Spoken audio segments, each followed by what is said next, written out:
कारवा जी का ये जो पैर है ये आर्टिफिशियल पैर है। मैं आपको दिखा देता हूँ, ये देखिए, ये पैर आर्टिफिशियल पैर है इनका, जो अपनी माँ को इस एनजीओ के गेट पर छोड़कर चला गया। तो बचपन से ही अनाथ आश्रम में पले पोसे। बचपन से ही अनाथा में पाला पोसा मैं। मेरे को रोंगटे खड़े होते हैं जब इनकी दर्द में सुनता हूँ। कह रहा हूँ मेरे को यहाँ पर एक बेटा और बहू छोड़ के गए थे अभी कुछ दिन पहले। इनकी पेंशन वो निकालने आते थे हमारे पास, पेंशन निकाल के फिर छोड़ जाते। ये घर से निकल आए हैं और आज तक अभी अपने घर तक नहीं पहुंच पाए हैं, इनके घर वाले ने ढूंढ नहीं पाए हैं। नरहरि प्रकाश जोशी, कहाँ से हो? साईं बाबा नगर, भोपाल से। नाम क्या है? नाम क्या लिया? ये आप देख सकते हैं इनकी मनोस्थिति। मैं कैमरामैन से कहूंगा मुझे ना दिखाकर उन्हें दिखाएं। ये जम्मू से लड़की है जी। और ये बेचारी किसी तरह अपने घर से आ गई, गुस्से में आई, क्या में आई। वो अपने पिता को और वो अपने पति को लेकर ही नहीं ना गए। ना वो लेके ही नहीं गए, वो हमारे पास ही छोड़ गए। पिता बहुत अच्छा था और उस पिता ने बहुत सारा बताया कि मैंने बहुत कमा के आज जो भी कुछ है इसके पास वो मेरी मेहनत का है, और उसने अपने बहू के कहने पर आके वो जबरदस्ती छोड़ गया है। इनकी आंखों के आंसू भी आज सूख चुके हैं अपने परिवार की आस में कि हम लोगों के माध्यम से जो सपोर्ट होगी हम वो आपको जरूर प्रोवाइड कराएंगे। बारवा जी नमस्कार साथियों, मेरा नाम है विशाल शर्मा और मैं आज आ पहुंचा हूं एक ऐसी जगह जो है एक एनजीओ, और इस एनजीओ का नाम है मानव जनहित कल्याण संस्थान। और मैं आज इस एनजीओ के जो फाउंडर हैं, जो यहाँ पर सारी चीज़ों को संभालते हैं, उनसे आपको मिलवाऊंगा और जानेंगे यहाँ की कहानी कि यहाँ पर जो लोग हैं वो कैसे यहाँ पर आए और इन्होंने कैसे मन बनाया कि इतने सारे लोगों की ये सेवा करें। नमस्कार सर। हाँ नमस्कार विशाल जी, और आप कैसे हैं? और मैं आपके चैनल के माध्यम से आपको धन्यवाद करना चाहता हूँ कि आप हमारे यहाँ आए और हमारे दुख को समझा और आज हमारी आवाज़ जनता तक पहुँचाने के लिए आप आएँ। मैं आपको तहे दिल से धन्यवाद करता हूँ। तो सर मेरे को ये जानना है कि पहली चीज़ कि आपने कैसे मन बनाया कि आप एक एनजीओ, एक ट्रस्ट इस तरीके की सेवा करेंगे?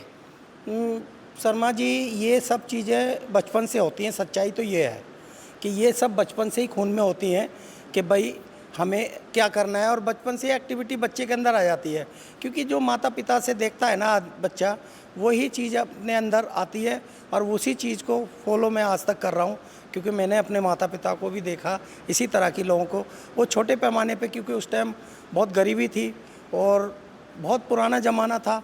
क्योंकि मैं सन 75 की बता रहा हूँ, मैंने मेरे माता पिता को देखा कि वो बहुत सपोर्ट करते थे, हमेशा वो हर गरीब की कोशिश करते थे। वो खुद भी गरीब थे, लेकिन वो हर तरह से जो संभव मदद होती थी वो गरीबों की। शुरुआत से आपको इस तरीके के संस्कार मिले हुए जी थे। जी जी जी। जैसे कि मैं अगर आपसे बात करूं तो मैंने आपको देखा और मैं यहाँ पर आया तो मैंने देखा कि यहाँ पर आप कम से कम, जैसे कि ये लोग बैठे हुए हैं जिसे आप अपना एक परिवार ही मानते हैं, ठीक है। इसके अलावा भी आपकी एक और संस्था है दूसरी जगह पर जहाँ पर शिफ्ट है, वहाँ पर भी लोग रहते हैं। आप इतने लोगों की सेवा करते हैं और मैंने आपको ये भी देखा सर कि जैसे कहा जाए कि आप विकलांग हैं, आपका एक पैर नहीं है, तो किस तरीके से इतनी आप सेवा कर पाते हैं?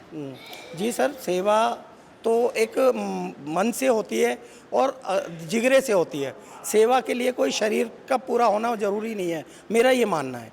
और मैं इस सेवा को मैं कर रहा हूँ और मुझे बहुत जज्बा मिल रहा है और जनता का, आप लोगों का बड़ा सपोर्ट मिलता है और उससे मुझे बहुत पावर और एनर्जी मिलती है। तो किस प्रकार की परेशानियां आती है? जैसे कि आप आइए मेरे साथ में और मैं दिखाता हूं आपको। ये सर के यहाँ ये लोग रहते हैं, आप देख सकते हैं ये लोग यहाँ पर रहते हैं। कोई बीमार है, कोई बोल नहीं सकता है, कोई ठीक से चल नहीं सकता है और कोई सुन नहीं सकता है। और सर आप इन लोगों की सेवा करते हैं जैसा बताया है। और ये देखिए यहाँ पर माताएं भी हैं, कितनी बुजुर्ग माताएं और बहनें हैं यहाँ पर।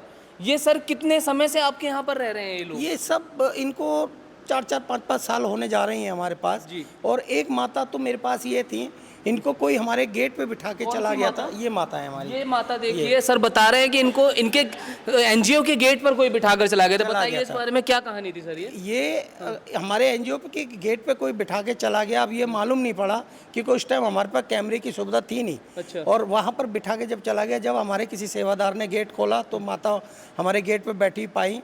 तो हमने बहुत सारी कोशिश की इनके बारे में कि भाई इनके सब बारे में कुछ पता चले, लेकिन हमें कुछ पता नहीं चला। लेकिन फिर हमने सोचा कि ये माता हमारे लिए आई हैं, हम क्यों ना इनकी सेवा करें। तो हमने गेट के अंदर लिया और आज तक हमारे पास। ये देखिए साथियों, कोई इनके परिवार का सदस्य है, क्या वो उनका बेटा भी हो सकता है या कोई और इनके परिवार का सदस्य है जो अपनी माँ को इस एनजीओ के गेट पर छोड़कर चला गया। लेकिन ये कृष्णचंद बारवा जी थे जिन्होंने इनकी सेवा का बीड़ा उठाया और इनके साथ ना जाने ऐसी कितनी माताएं हैं, कितने भाई हैं, कितने लोग हैं जिनकी ये सेवा कर रहे हैं। इसके अलावा और कौन कौन सर ऐसे हैं यहाँ पर, आप बताइए और कुछ हैं जानकारी दीजिए हमारे लोगों के पास। बारे में। हमारे पास वैसे विशाल जी सारे ही तकरीबन ऐसे ही लोग हैं। कुछ लोगों को हम रोड से रेस्क्यू करते हैं, कुछ लोग हमारे पास हॉस्पिटल से आते हैं, बीमार आते हैं, लेकिन आज ये बेचारे सही है, हष्ट पुष्ट हैं और अच्छी तरह से अपने आप को समझ पा रहे हैं। और मुझे बड़ी खुशी होती है कि जब ये आए, ये बाबा है, ये देखिए बाबा को, आप देखिए ये बाबा फपक फपक के रो रहे हैं। ये बाबा हमारे पास आए थे कुछ साल पहले और इनका कहना यह है कि मैंने पूरा जीवन एनजीओ में ही गुजार दिया। मेरा एक्चुअल में कोई नहीं है और मैं पहले किसी और एनजीओ में थे, फिर ये मेरे पास कई सालों से मेरे पास है और आज ये खुद ही बताएंगे अपनी कहानी कि मेरे पास इनको क्या कुछ। ये कृष्णचंद बारवा जी की जो एनजीओ है, यहाँ पर ये बाबा रहते हैं और आप देख सकते हैं इनकी आंखों में आंसू देख सकते हैं और ये रो रहे हैं यहाँ पर। और बारवा जी बता रहे हैं कि इन्होंने अपना पूरा जीवन एक एनजीओ में ही गुजार दिया। तो जानेंगे इनकी भी कहानी। बाबा बताइए। मैंने तो पहले कलकत्ता से मेरे को ट्रांसफ़र करा, मुर्शिदाबाद से ट्रांसफ़र करा हमें, फिर एक बड़वा जी के आश्रम के अंदर। जब से मैंने आश्रम में ज़िंदगी बिताई अपनी और कुछ नहीं करी मैंने आश्रम में ना। इनके जैसे आश्रम हमें मिला ही नहीं, बहुत बढ़िया हमें सेवा करते नहाना धोना खाना पीना सब बढ़िया हमें खिलाते, किसी चीज़ का हमें कमी नहीं देते। तो बाबा आपके परिवार में कोई था या नहीं था? मैं छोटा से ही अनाथा से ही आश्रम में पाला पोसा मैंने। अच्छा, आप बचपन से ही अनाथ आश्रम में पले पोसे? बचपन से ही अनाथा में पाला पोसा मैंने और कोई नहीं किया, बचपन से ही छोटे से एकदम। तो फिर उसके बाद में जब 18 साल के हुए उसके बाद फिर अनाथ आश्रम से गए थे फिर बाहर? फिर उन्होंने छोड़ दिया, जाओ तुम हाथ पैरों में कमाने खाने सीख गए, तुम बाहर कमाओ खाओ जाके। जब मैंने बाहर निकाला कमा खाया अपने, जब बुढ़ापा का टाइम आया फिर बारवा जी के अपना आश्रम में आया मैंने। तो बता रहे हैं बचपन से ही बिना माँ बाप के रहे और अनाथ आश्रम में ही पले। जब 18 साल के हुए तो अनाथ आश्रम वालों ने कहा कि अब आप बालिग हो गए, अब आप कमा खा सकते हैं। लेकिन इन्होंने जीवन भर मेहनत करी, लेकिन उसके बाद में जब ये बूढ़े हो गए और इन्हें किसी सहारे की ज़रूरत थी, तब कृष्णचंद बारवा जी ने इनको सहारा दिया। ये विशाल जी, मेरे को रोंगटे खड़े होते हैं जब इनके दर्द में सुनता हूँ और इनके बीच में बैठ के जब इनसे मैं बातें करता हूँ तो बड़ी अद्भुत कहानियाँ हैं इनकी। और मैं सोचता हूँ कि ऐसा भी जीवन है और मुझे तो भगवान ने एक बहुत बड़ी सेवा का मौका दिया है और मैं मरते दम तक इस सेवा को करता रहूँगा। और ये सब लोग मेरे साथ बड़े खुश हैं और मैं इनको परिवार मानता हूँ, क्योंकि मेरे परिवार में भी मेरा एक बेटा है और बहू है।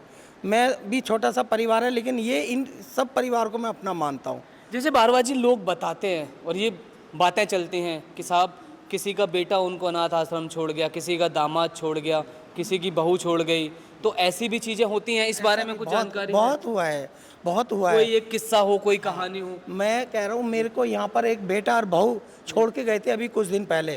तो हमारे पास वो 2-3 महीने रहे, फिर हमने उनको बहुत परेशान किया। मैंने कहा भैया आप, इनकी पेंशन भी है, इनकी पेंशन वो निकालने आते थे हमारे पास, पेंशन निकाल के फिर छोड़ जाते थे। मतलब अपने पिता की पेंशन निकालने आ जाते थे? हाँ, उनको ले जाते थे घंटे 2 घंटे के लिए, उनकी पेंशन निकलवा के फिर वो छोड़ जाते थे।